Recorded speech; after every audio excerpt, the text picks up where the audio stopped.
La médica personal del expresidente de la República, José Mujica, Raquel Panone, confirmó a MVD Noticias que esperan que el viernes se conozcan los resultados de exámenes pendientes para definir luego el tratamiento para tumor en el esófago que le fue detectado al veterano dirigente. Mujica, que cumplirá 89 años el próximo 20 de mayo, anunció que el panorama es complejo debido a una enfermedad inmunológica que padece. Sin embargo, la doctora Panone dijo que hasta determinar la entidad de la lesión no se puede avanzar. Con los resultados a la vista se llamará una nueva conferencia que en principio estaría fijada para el próximo 3 de mayo. Mujica viene recibiendo mensajes de afecto y solidaridad de personalidades de todo el mundo.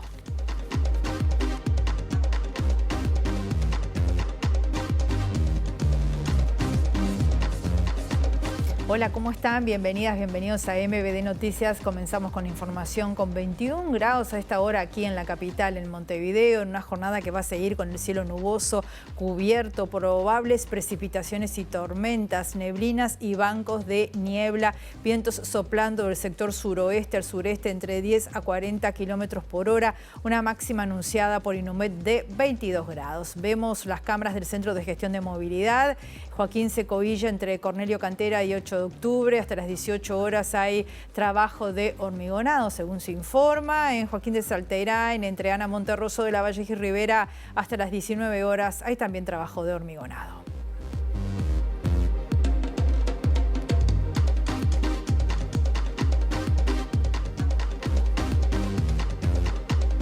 Mañana se va a realizar el acto conmemorativo del Día de los Trabajadores y Trabajadoras, bajo la consigna hacia el triunfo popular por un país productivo con justicia social. La convocatoria es en Avenida del Libertador y La Paz desde las 10 de la mañana con un único orador que será Marcelo Abdala, el presidente del PIT-CNT.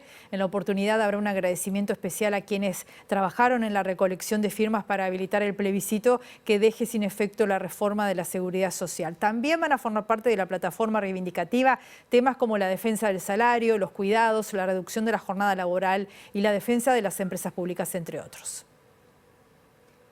Mañana va a ser primero un saludo y va a ser el primer acto de masa donde nuevamente se va a anunciar las firmas alcanzadas, pero también un reconocimiento y un saludo a los miles y miles de militantes que tuvieron que ver con esto. Mañana va a ser un día donde también se van algunas líneas por dónde va a ir nuestra campaña. Mañana, está claro, mañana 1 de mayo, la central va a hacer algunos anuncios que tal lo va a hacer mañana, pero tiene que ver, está claro, con un proceso que se ha dado en el país donde la precarización, la caída del salario y la desregulación está acompañando esto. O sea, hemos tenido algunos casos, como el caso de Balsa Asociados o otros temas más, otros lugares más, y creo que la central en el día de mañana va a ser propuesta, claro, concreta, sobre nuestros planteos para quienes quieran gobernar el Uruguay en un futuro, pero también denunciando y reivindicando algunos escenarios que estamos viendo con mucha complejidad en estos días, ¿no? El Zunca realizó hoy un paro parcial de 9 a 13 horas por la muerte de un trabajador en Maldonado. El obrero realizaba trabajos de cambio de chapas en el techo de una agroveterinaria cuando la estructura que lo sostenía se rompió y eso provocó su caída con un desenlace fatal. Daniel Diverio, el secretario general del Zunca, insistió en la necesidad de crear una fiscalía especializada en accidentes laborales y dijo que la mayoría de estos siniestros fatales en la construcción se dan en lugares donde los trabajadores no están organizados. En realidad era una obra, más que una obra, era un galpón que se estaba haciendo algunas reparaciones, en este caso cambiando unas chapas, y bueno, y el trabajador, por supuesto, sin ningún tipo de elementos de protección personal, generó que bueno, se cayera a esa altura y eso, la consecuencia del golpe, le trajo la muerte.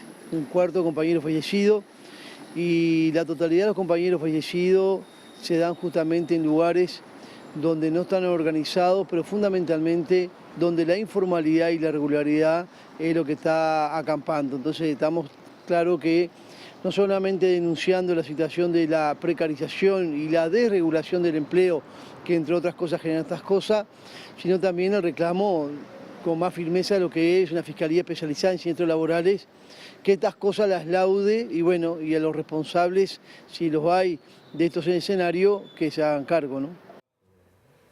El presidente de la Cámara de la Construcción del Uruguay, Alejandro Ruibal, dijo que están trabajando en el mismo sentido que el Sindicato de la Construcción sobre el problema de la seguridad, pero reconoce que uno de los puntos débiles y que escapa a los controles es si los trabajadores están en el circuito formal o no. El titular de la Cámara dijo que la empresa a cargo de la obra donde falleció el trabajador no es socia de la gremial.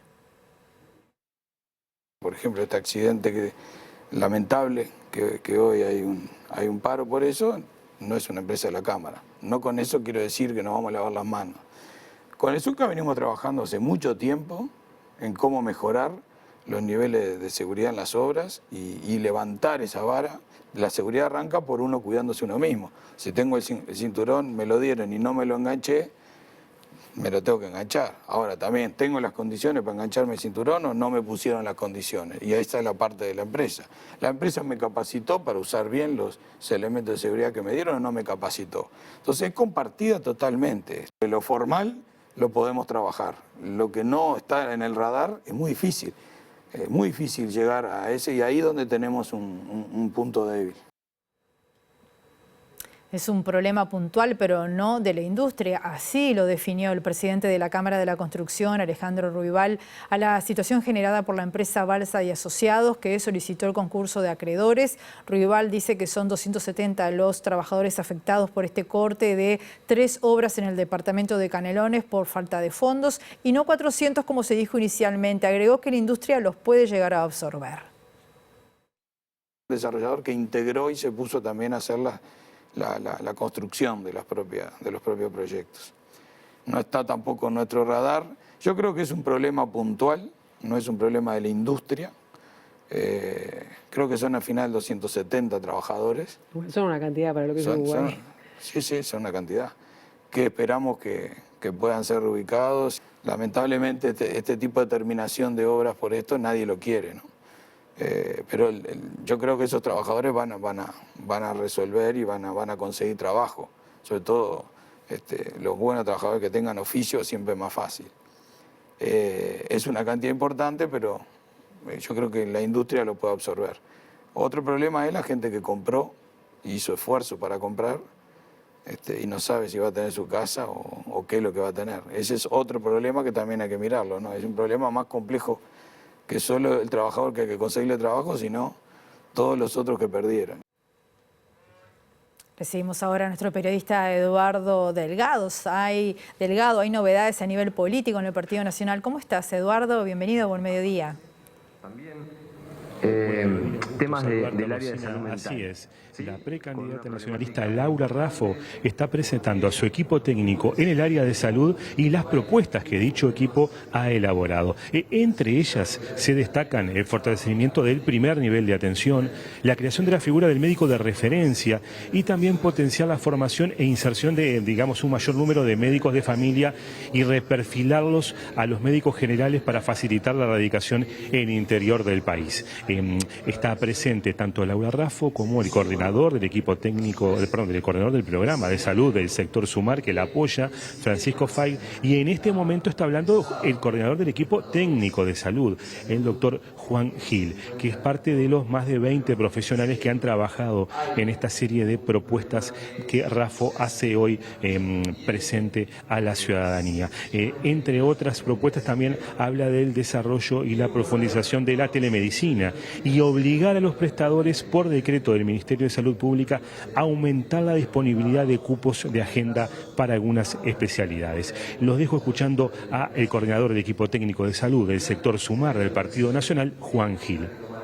Al respecto en ese sentido. Entonces, ¿cuáles son los objetivos de estas propuestas? Claramente, como objetivos generales, planteamos a 2 niveles. Por un lado, tenemos que implementar medidas que aseguren a la población a un acceso equitativo, eficiente y de calidad. Hay que de alguna forma devolver la calidad asistencial en estos términos, porque es una preocupación de la gente y porque lo vemos cotidianamente, es lo que la gente siente y es lo que a todos nos ha pasado, los que estamos aquí seguramente cuando nos acercamos a pedir una hora para consulta de alguna especialidad en concreto. Y por otro lado, medidas que son más estructurales, es decir, que tratar de devolverle al sistema también el equilibrio en su conjunto. Es decir, que van a haber otros, si ustedes ven en el plan, esas dos grandes, si ustedes hacen una recorrida, básicamente esos dos grandes objetivos generales es lo que intentamos responder. Bien, estamos viendo allí la conferencia de prensa, la convocatoria de Laura Raffo presentando su equipo técnico, en este caso los especialistas en materia de salud. Volvemos a todo lo que tiene que ver con el ámbito laboral y el 1 de mayo el ministro de Trabajo y Seguridad Social, Pablo Mieres, va a participar este miércoles del acto del Día de los Trabajadores al frente de la cartera. El último ministro del ramo es, ya que desde el 2 de mayo renuncia para hacer campaña. En su lugar asumirá la titularidad del actual subsecretario Mario Aristi. Mieres señaló que se va conforme con su gestión y que se retira con más empleo del que comenzó su gestión. Ir al acto del 1 de mayo es un ejercicio de democracia, de pluralismo y de respeto. Es decir, obviamente tenemos diferencias muy grandes, particularmente en este momento que el PIT-CNT acaba de impulsar una iniciativa que me parece realmente muy equivocada, profundamente equivocada. Independientemente de eso, allí vamos a estar, porque siempre hay que mantener las líneas de diálogo en una democracia. La democracia es pluralismo, es diversidad, es heterogeneidad. Y obviamente vamos a escuchar al movimiento sindical. Yo me voy, digamos así, con la sensación y con los datos de que nos retiramos con más empleo que cuando empezó esta gestión. Es decir, todos los indicadores de empleo están por encima del 2019, incluso de años anteriores. Estamos hablando de indicadores que están en el nivel del 2015. Va a quedar el subsecretario actual, Mario Aristi, como ministro, y Daniel Pérez, de mi partido, que es director de empleo, va a pasar a ser el subsecretario, y la directora de empleo va a ser también del Partido Independiente, la contadora Rosana Fagalde. En la previa al 1 de mayo, el economista e investigador de la Facultad de Ciencias Económicas, Pablo Blanchard, realizó una revisión de investigaciones académicas sobre experiencias de reducción de la jornada laboral en otros países. Destacó que en los casos estudiados ni el empleo ni la productividad disminuyen. En los últimos 30 años han habido estudios que analizan desde la economía empíricamente las consecuencias que han tenido reducciones de la jornada laboral, tanto en Europa, en Asia, como en algún país de América del Sur, y lo que se encuentra es que no hay efectos ni positivos ni negativos sobre el empleo que sean estadísticamente significativos. O sea que estas reducciones de la jornada laboral no parecen ni generar incrementos en el desempleo, ni tampoco lo contrario. Una cosa que tal vez parezca un poco obvia, pero no lo es tanto, que al reducir la jornada laboral legal, se reduce efectivamente la cantidad de horas que las personas trabajan. Uno podría pensar que tal vez si te reducen la cantidad de horas formales que puedes tener en un empleo, las personas podrían reaccionar a eso consiguiéndose una changuita aparte, pero eso en promedio no es lo que pasa. En promedio se reduce la cantidad de horas que las personas trabajan efectivamente, entonces estas políticas son efectivas para reducir la cantidad de horas que en promedio una sociedad trabaja. Reducciones de la jornada laboral o bien incrementan la productividad o bien la mantienen constante.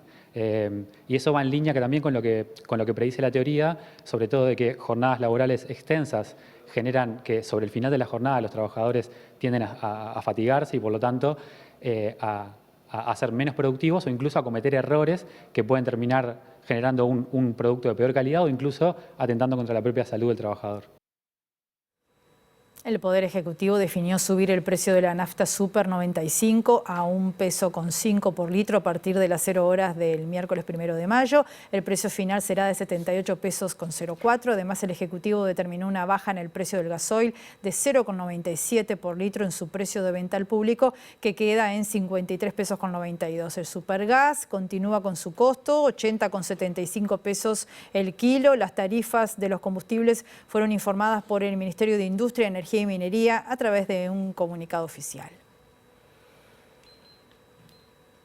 Decreto presidencial definió prohibir la elaboración y entrega de medicamentos en la forma de muestras médicas, muestras gratis, muestras profesionales, muestras bonificadas y cualquier otra denominación similar, todas estas que contengan estupefacientes o sustancias psicotrópicas.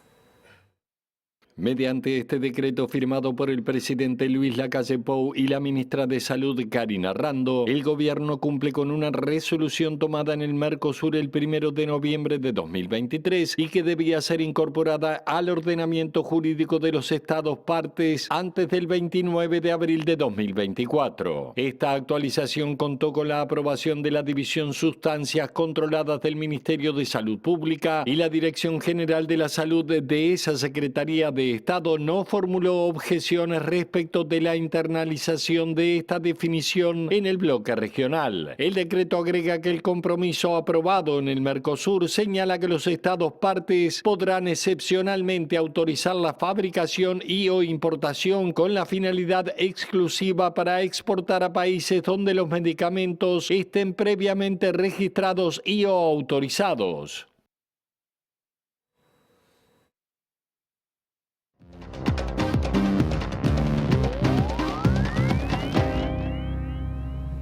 Hoy es martes, día de la columna de Ciencia, Tecnología, y recibimos con mucho gusto a nuestro periodista Gustavo Vila para hablar de la salud del expresidente José Mujica y esa noticia que ayer sorprendió muchísimo. Gustavo, bienvenido. ¿Cómo estás? Buenas tardes. Gracias, Rosina. ¿Cómo estás? Buenas tardes. Y sí, tal cual, hoy la columna más que de ciencia es de salud, pero de alguna manera queríamos reflejar, por un lado, esto que ha sacudido a la opinión pública en Uruguay y que ha generado repercusiones a lo largo y a lo ancho del mundo, teniendo en cuenta la proyección internacional de la imagen del expresidente José Mujica. Él, recordemos, ya se manejó varias veces en las distintas ediciones de MVD Noticias. En una conferencia de prensa ayer por la mañana habló de su estado de salud y de lo que es el resultado de un estudio. Y acá empezamos a meternos un poquito en alguna explicación. Un estudio de rutina, no hubo, y esto nos lo confirmaba esta mañana en diálogo telefónico su médica personal, la doctora Raquel Panone, ningún síntoma ni ningún malestar que motivara. Se le practicó una endoscopía digestiva, insisto, como examen de rutina, y esta endoscopía, que en primer término es un examen visual a través de determinado aparato que recorre, en este caso el esófago del paciente, encontró una anomalía en la parte baja del esófago. De esta anomalía se tomaron muestras que son las que están siendo analizadas, y por eso es importante aclarar, y esto también nos lo decía la doctora Panone esta mañana, que no hay aún un diagnóstico, aunque se trata de una anomalía que puede ser considerado un tumor benigno o maligno, pero hasta que no estén los resultados de la anatomía patológica, cualquier tipo de figura médica que se quiera aplicar resulta apresurado, anticipado. Fue muy clara y contundente en ese sentido la doctora, quien nos anticipó que se está trabajando a ritmo acelerado en los estudios para tratar de tener un diagnóstico confirmatorio lo más pronto posible. Por eso es que se maneja como una posibilidad firme y sólida convocar, ya no por parte del expresidente Mujica, sino de su médica, la doctora Panone, a una nueva conferencia de prensa, la cual sería este viernes, ya con los resultados de esta anatomía patológica, y a partir de eso aclarar exactamente cuál es el estado de salud de Mujica y a partir de eso también cuáles pueden ser los eventuales tratamientos que se apliquen. Otra cosa en la que fue muy enfática la doctora Panone en la conversación que tuvimos con ella esta mañana era en descartar cualquier vínculo de esto con un problema que había tenido en el año 2021 el expresidente cuando tragó una espina de pescado. Hay algunas redacciones periodísticas que de alguna manera toman esto como antecedente, sin embargo nos decía que son dos zonas del cuerpo totalmente diferentes, si bien coinciden en tratarse de problemas del esófago. Uno fue en la parte superior, la espina quedó detenida en esta parte superior del esófago, mientras que esta anomalía que se está estudiando y que presumiblemente pueda ser un tumor se encuentra en la parte inferior, por lo cual no hay ningún antecedente. Se trató de un estudio de rutina y hasta que no estén los resultados de laboratorio no va a haber ningún diagnóstico y mucho menos una especulación sobre un eventual tratamiento. De confirmarse que se tratara de un tumor maligno, bueno, allí se evaluarían, teniendo en cuenta, recordemos, que en el año 2004, sobre fines de 2004, el expresidente Mujica, que en ese momento era nominado ministro de Ganadería de lo que iba a ser la presidencia de Tabaré Vázquez, estuvo internado durante varias semanas, también en la misma mutualista en la que se está atendiendo ahora, para lo que fue un cuadro de lupus, que es la enfermedad autoinmune a la cual se hizo referencia en la jornada de ayer y que condiciona las herramientas terapéuticas que puedan aplicarse. Recordemos, estamos hablando de una persona de 89 años de edad con estas enfermedades prevalentes, esta enfermedad autoinmune y complicaciones que tienen que ver con lo que ha sido su recorrido de vida de casi 9 décadas y también este cuadro sanitario que lo afecta. Así que en definitiva, Rosina, lo importante a decir es, casi con total certeza el viernes, o ni bien haya resultado de laboratorio, va a haber una nueva conferencia de prensa, se van a poner allí claramente las cosas y fue, insisto una vez más, muy enfática la doctora Pannone cuando conversó con nosotros con total amabilidad y disposición en decirnos que hoy hablar de un diagnóstico de determinado abordaje terapéutico o características de la enfermedad no tiene ningún sustento, ya que esta endoscopía, bueno, hizo una constatación visual. Al recorrer la zona, se tomaron allí muestras para anatomía patológica y estos resultados, que en primer término se dijeron que podían demorar 15 días, se están apresurando todo lo posible y tal vez para este viernes ya haya un dato más concreto. Y sí, en boca de la propia doctora Pannone, se pueda conocer cómo se abordaría este cuadro, lo que se confirma en este estudio, y cuál sería el tratamiento posterior al que se sometería al expresidente José Mujica. Esperemos hasta el viernes entonces. Esperemos hasta el viernes, ojalá que los resultados estén allí.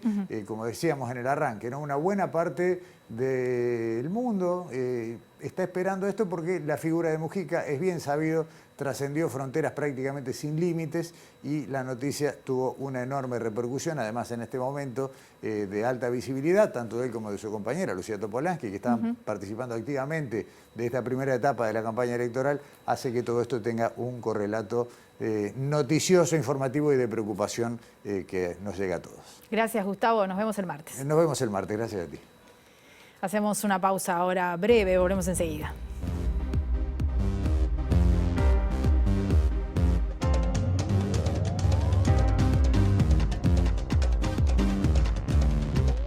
Benedetti, 60 años con luz, se emitirá el jueves 2 de mayo a las 20 horas en el Centro Cultural Florencio Sánchez.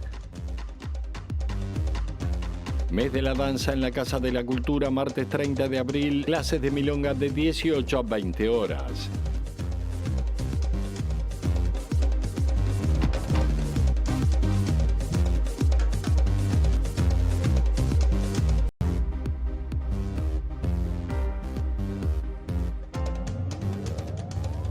Presenta Jardín de las Mascotas, primer cementerio, parque y crematorio para mascotas de compañía. Conozca nuestros planes de afiliación y obtenga la tranquilidad de tener una cobertura digna para su mascota. Afilie sus mascotas a nuestros servicios de sepulturas o cremaciones. Brindamos atención y asesoría personalizada. Jardín de las Mascotas, líderes desde 1995, trabajando con los valores de respeto, atención y confianza.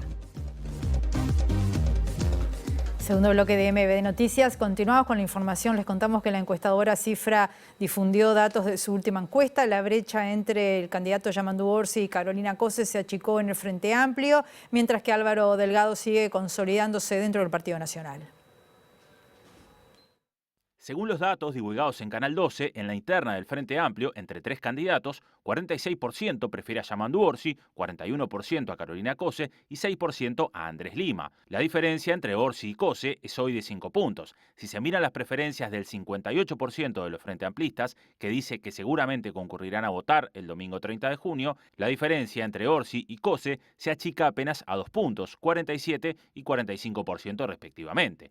La interna del Partido Nacional tiene consolidado a Álvaro Delgado, 51% lo apoyaría, Laura Raffo tendría un 30% y Jorge Gandini un 8%. La diferencia se amplía aún más cuando se analizan las preferencias de quienes seguramente votarán. Entre los más entusiastas, Delgado cuenta con el apoyo del 53% y Raffo con el 29%, mientras que Gandini mantiene el 8%.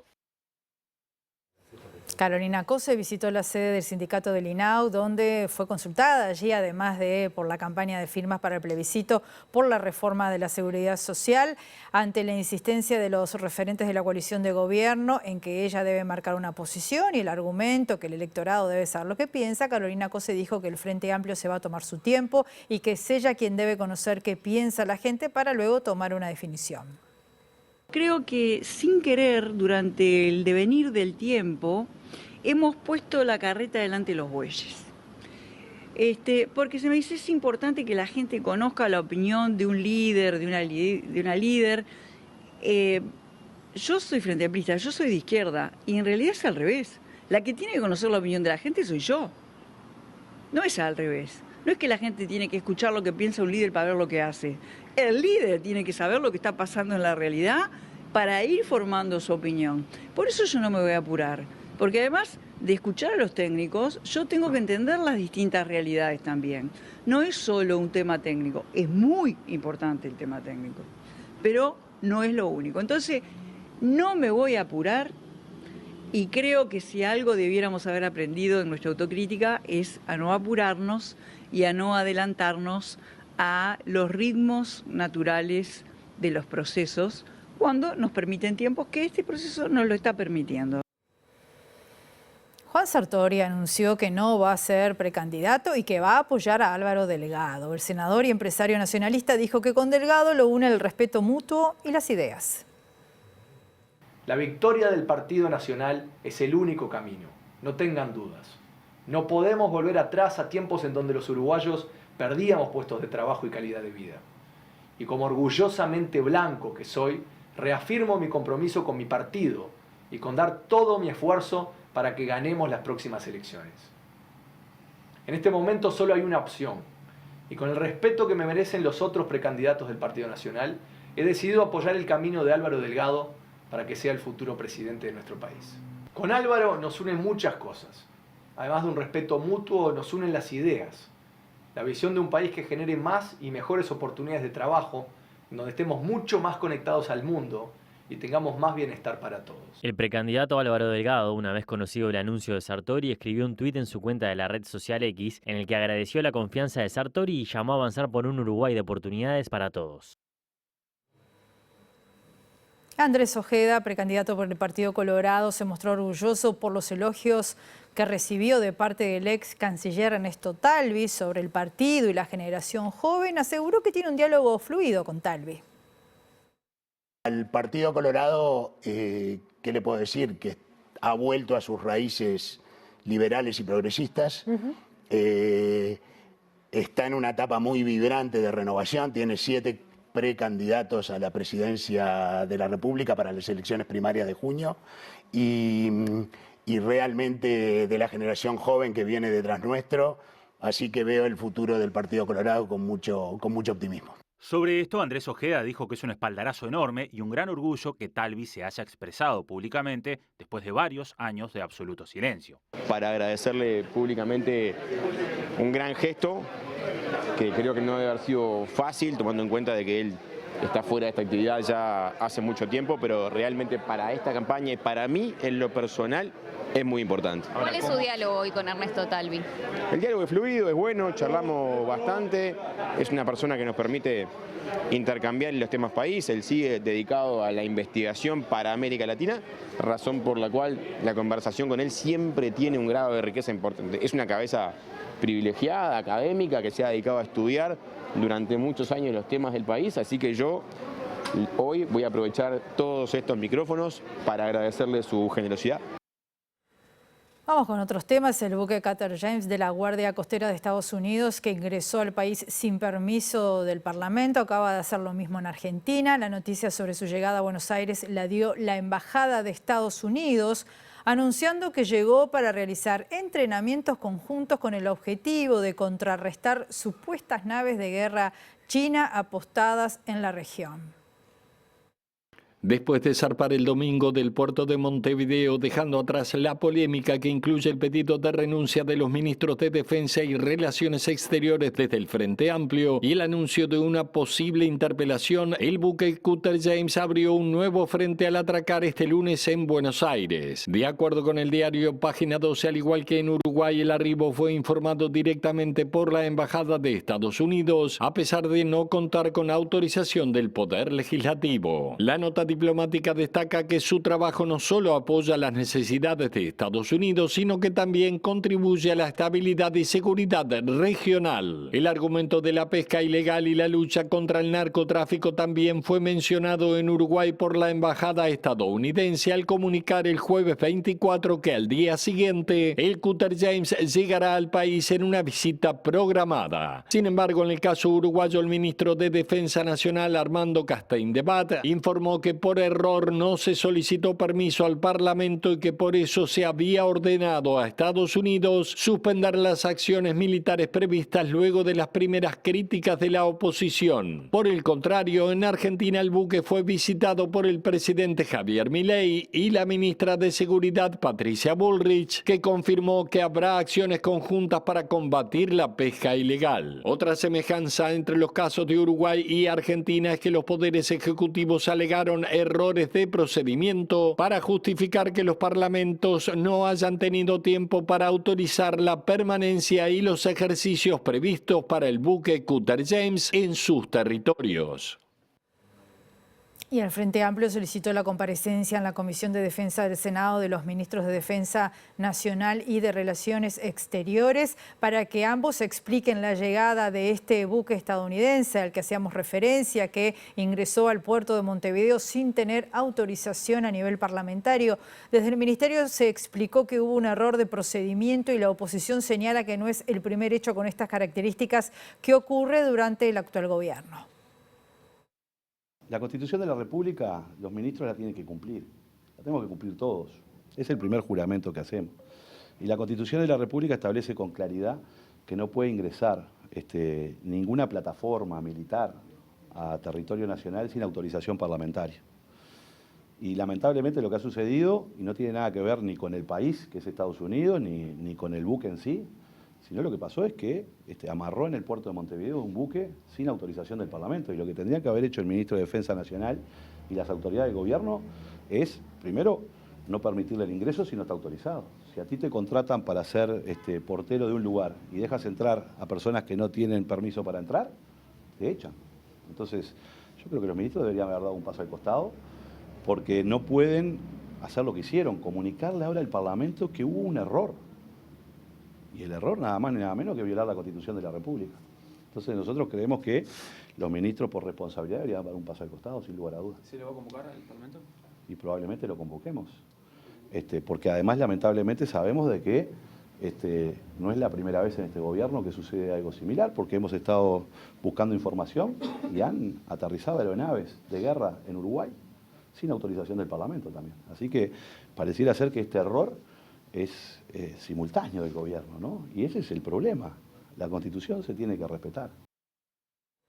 Recibimos con mucho gusto a nuestra periodista Giuliana Perdomo. Está en la Intendencia de Montevideo con la firma de un importante convenio. ¿Cómo estás, Giuliana? Bienvenida, buen mediodía.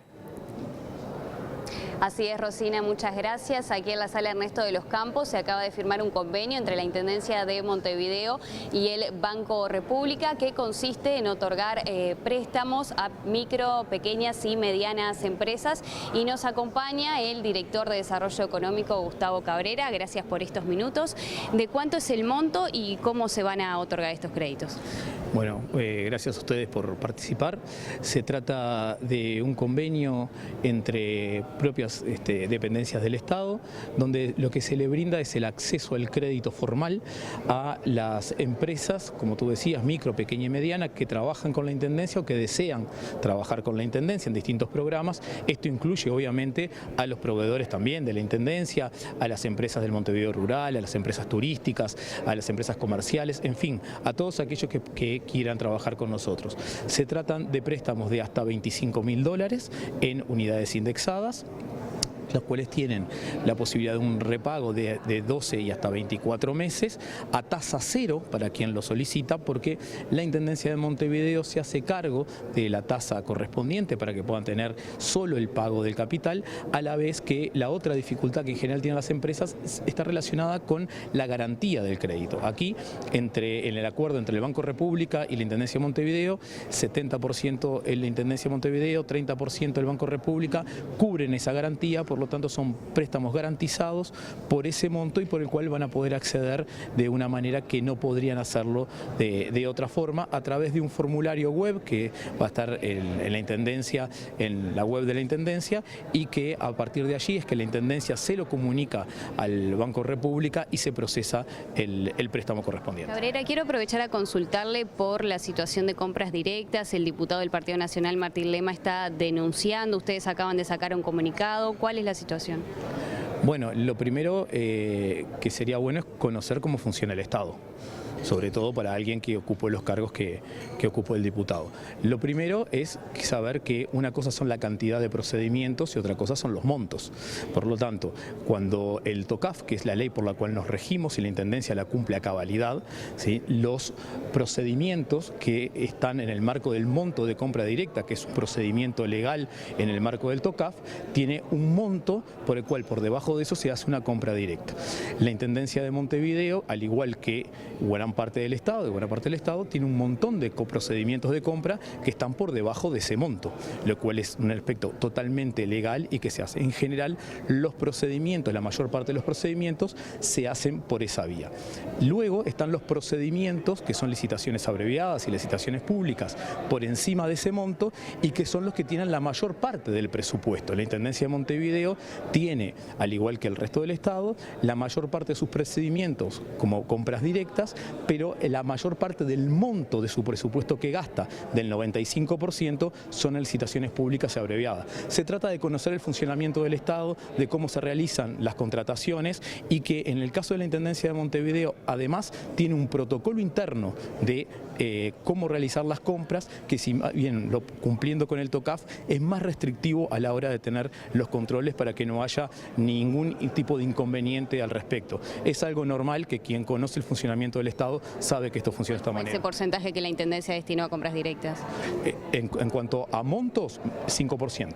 Sí, el diputado está mezclando o confunde montos con cantidad de procedimientos. Yo no sé lo que hace el diputado. Yo lo que sí les digo es que una cosa es la cantidad de procedimientos que se realizan y otra cosa son los montos del presupuesto destinado a las compras.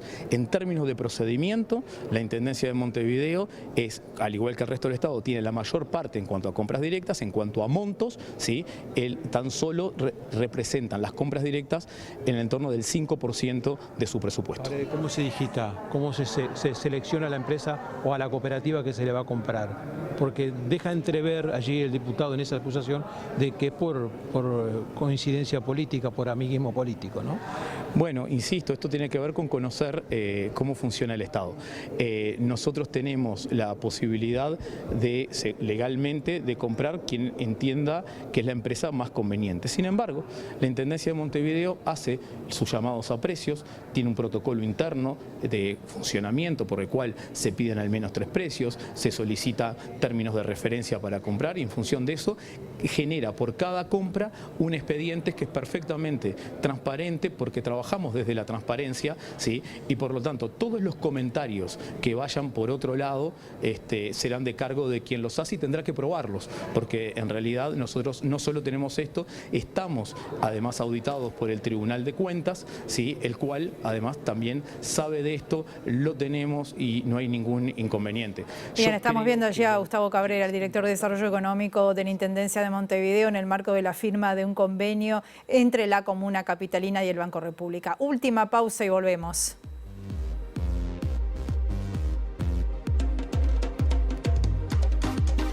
Presentó Jardín de las Mascotas, primer cementerio, parque y crematorio para mascotas de compañía. Conozca nuestros planes de afiliación y obtenga la tranquilidad de tener una cobertura digna para su mascota. Afilie sus mascotas a nuestros servicios de sepulturas o cremaciones. Brindamos atención y asesoría personalizada. Jardín de las Mascotas, líderes desde 1995, trabajando con los valores de respeto, atención y confianza. Premios al Corso Barrial, sábado 4 de mayo a las 18 horas en la Comisión Pro Fomento del barrio Las Acacias. Jornada de castraciones gratuitas para perros y gatos, jueves 2 de mayo, hora 9 en Camino Oncativo 3195.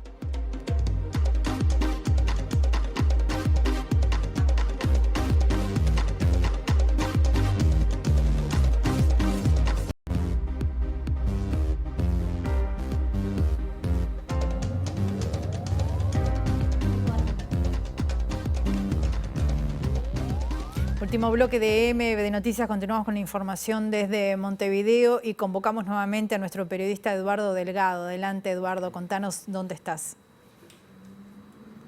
Así es, cambio de zona, Rosina. Montevideo incorpora una obra de arte a su espacio público. Se trata de En busca de la sabiduría. Confucio preguntando sobre el Tao a Lao Tse.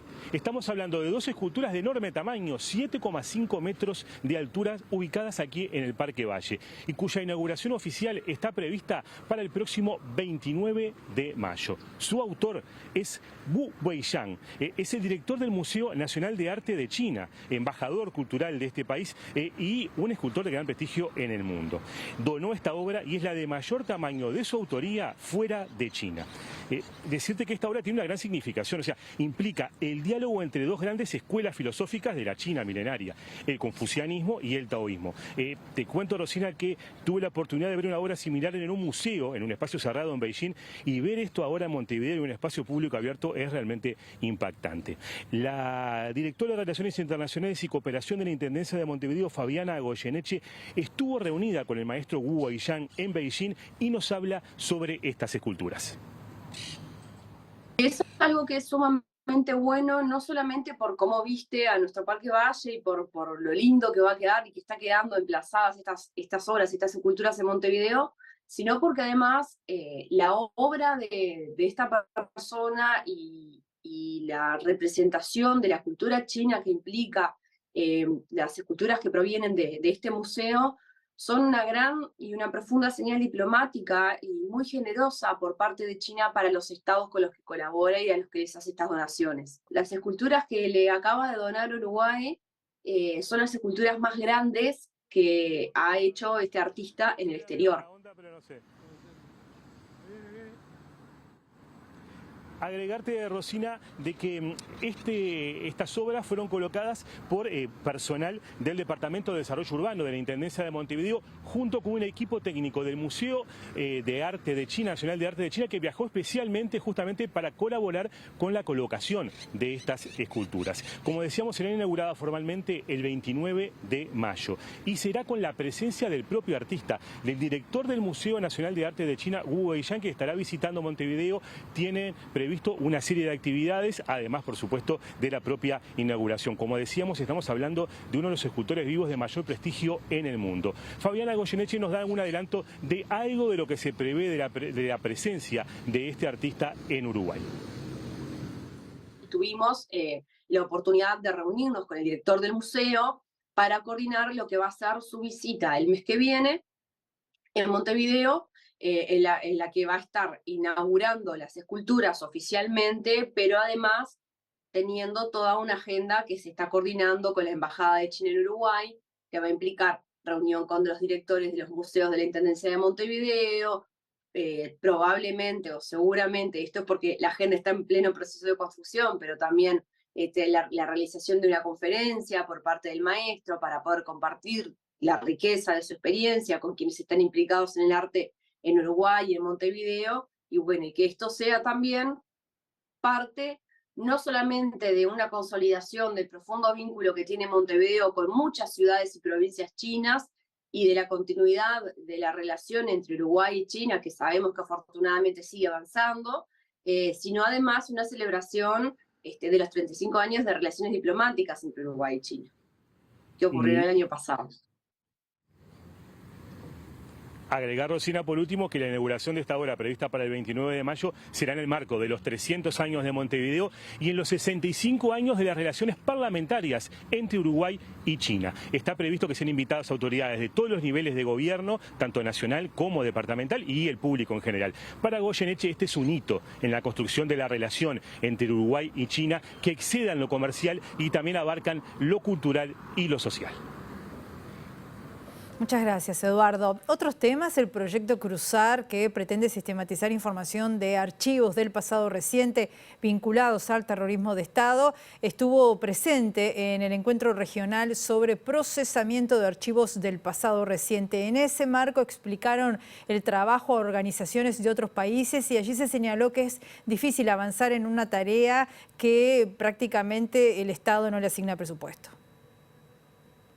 Cruzar llena un vacío que debería llenar el Estado. De los documentos a los que logramos acceder, que son pocos, igual son un montón, son 3 millones de documentos, son fotos, ¿no? Y a esas fotos la intención es convertirla en información buscable, accesible, para dar evidencia de lo que sucedió. Relatan procedimientos y formas de trabajar, sesgos a la hora de, por ejemplo, elegir a quién investigar y a quién no, y en qué momento. A veces tenemos una historia como de periodos en la dictadura más o menos represivos. Bueno, a veces los datos nos dicen otra cosa. Pero es un trabajo muy difícil desde un punto de vista técnico. Nunca tuvo de forma sostenida un refuerzo presupuestal que permita que gente haga lo que hoy hacemos, voluntarios y voluntarios cuando podemos, o docentes como parte de sus otras tareas, o estudiantes. ¿Sí? Yo creo que el Estado uruguayo le debe al país asignarle presupuesto a resolver estos problemas, porque esto es un problema para la sociedad uruguaya. O sea, la dictadura es como que algo que nos sigue pasando, en la medida en que alguien puede, por ejemplo, decir alegremente que hubo una teoría de los 2 demonios. ¿Sí? Mientras vos no tenés evidencia clara, pública e incontrastable de que eso no es así, es un problema para la democracia. Y es un problema para la democracia hoy en día. Al cierre de la 10ª fecha del torneo Apertura, Peñarol derrotó 3-0 a River Plate en el Estadio Campeón del Siglo. Continúa como líder a 4 puntos de la escolta Progreso y a 6 de Nacional, que está tercero. Más temprano, Racing le ganó de local 2-0 a Fénix en el Parque Roberto. Racing se quedó con el Clásico del Oeste, le ganó 2-0 al Centro Atlético Fénix. Eres de los Santos. Vean cómo acomoda el cuerpo, golazo del número 14 para abrir las acciones en Sayago. Así se celebró, y Agustín Alanís corre, es cierto que se va abriendo un poco, pero tiene toda la noción y la visión para colocarla contra el palo del arquero paraguayo Pedro González. Peñarol le ganó 3-0 a River en el Campeón del Siglo y sigue en lo más alto de la tabla del torneo de Apertura. Gastón Ramírez a los 8 minutos abre la cuenta para el equipo de Aguirre. Thiago Galeto en contra. Va a aumentar acciones para el conjunto aurinegro, que estrenó indumentaria en su estadio. Y Leo Fernández a los 26 de complemento a la victoria. Peñarol 3, River 0.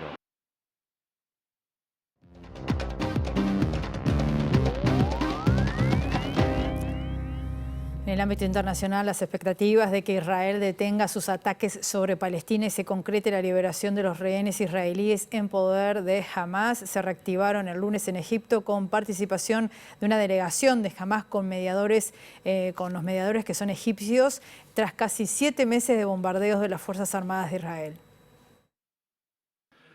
La nueva ronda de diálogo es monitoreada por Estados Unidos, que hace 10 días respaldó una vez más a Israel en la ONU, vetando el ingreso de Palestina como miembro pleno. Gesto agradecido de Tel Aviv, que aprovechó para mandar un mensaje a países como España e Irlanda, que analizan reconocer a Palestina, al igual que ya lo hace casi toda América Latina. Cualquier declaración sobre la posibilidad de que los países europeos reconozcan un Estado palestino es un premio para los terroristas de Hamas, dijo dijo el gobierno mediante una declaración citada por agencias internacionales. En este contexto, el secretario de Estado de la potencia norteamericana, Antony Blinken, dijo en las últimas horas desde Arabia Saudita y previo a su llegada a Israel, que es optimista acerca de que Hamás acepte la propuesta israelí que incluye una tregua, entrega de al menos 33 rehenes y más ayuda humanitaria en Palestina. Estamos dispuestos a responder lo antes posible, declaró una fuente de Hamás que habló con la prensa bajo condición de anonimato. Por su parte, el presidente de la Autoridad Palestina, Mahmoud Abbas, presente en Egipto, pidió a Estados Unidos impedir que Israel lance una ofensiva contra Rafah, luego que el primer ministro israelí Benjamín Netanyahu dijera que una ofensiva contra Rafah es necesaria para acabar con Hamás.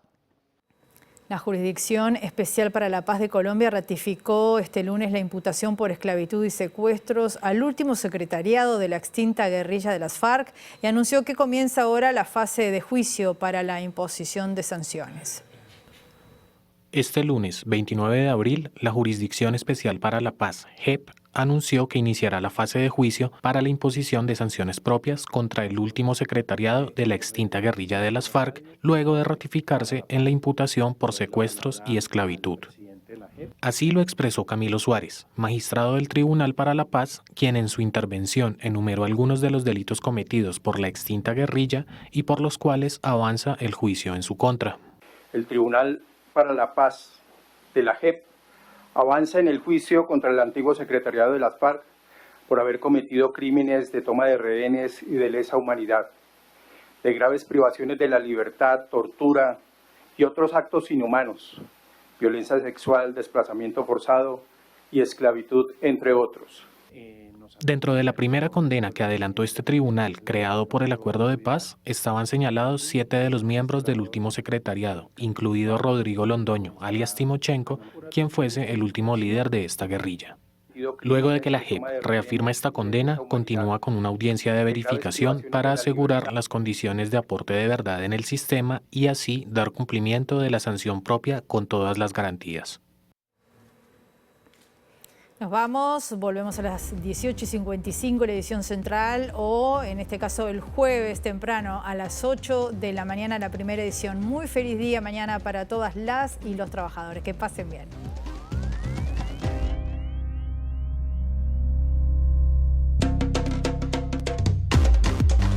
El Frente Amplio llamó a la Comisión de Defensa del Senado, al ministro de Defensa Armando Castaing-Debat y al canciller Omar Paganini para que expliquen el ingreso de un buque estadounidense sin autorización parlamentaria. Desde las 10:30 de la mañana está convocado el acto por el Día de los Trabajadores y Trabajadoras bajo la consigna hacia el triunfo popular por un país productivo con justicia social. El único orador será el presidente del PIT-CNT, Marcelo Abdala. A partir de esta medianoche aumenta 1,5 pesos el precio de la nafta atendiendo a los índices de paridad de precios. Se mantiene el gasoil y el supergas. Un decreto presidencial definió prohibir la elaboración y entrega de medicamentos para muestras médicas o muestras gratis y cualquier otra denominación similar que contengan estupefacientes o sustancias psicotrópicas, cumpliendo con la normativa del Mercosur. La médica personal del expresidente José Mujica, Raquel Panone, confirmó a MBD Noticias que esperan que el viernes se conozcan los resultados de exámenes pendientes para definir luego el tratamiento para tumor en el esófago que le fue detectado al veterano dirigente.